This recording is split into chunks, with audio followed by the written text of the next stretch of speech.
Տարեկան 2000-ից 3000 ցենցում, որոնց մոտ 25-30 է նոր գզգացվի մարդկանց։ 3 ժամը 20:34-ին Նինոց Մինտա քաղաքից մոտ 10 կիլոմետր, իսկ Գորելովկա գյուղից շուրջ 4 կիլոմետր հեռավորության վրա գրանցվել է 3.2 մագնիտուդ ուժգնությամբ երկրաշարժ։ Մասնագետների գնահատմամբ նման ուժգնության երկրաշարժը սովորաբար լուրջ վտանգ չեն ներկայացնում բնակչության կամ ենթակառուցվածքների համար։ Հարկ է նշել, որ Ջավախքի լեռնաշխարհը գտնվում է սեյսմիկ ակտիվ մինչև 8 բալանոց երկրաշարժային կոդում, ուստի թույլ երկրաշարժերի գրանցումն այս տարածաշրջանում բացառիկ երևույթ չէ։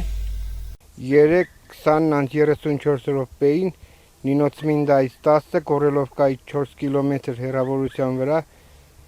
երկրաշարժ է տեղի ունեցել 3.2 մագնիտուդով, օջախի 10 կիլոմետր խորությունով։ 3.2 մագնիտուդը Իրանից վտանգ չի ներկայացնում։ Ջավախ լեռնաշխարհը հանդիսանում է 8 բալանոց երկրաշարժային գոտի։ Դրա համար մեր բնակիչներին թեկուզ քաղաքապետարանին տեղական ինքնակառավարման խորհուրդ կտամ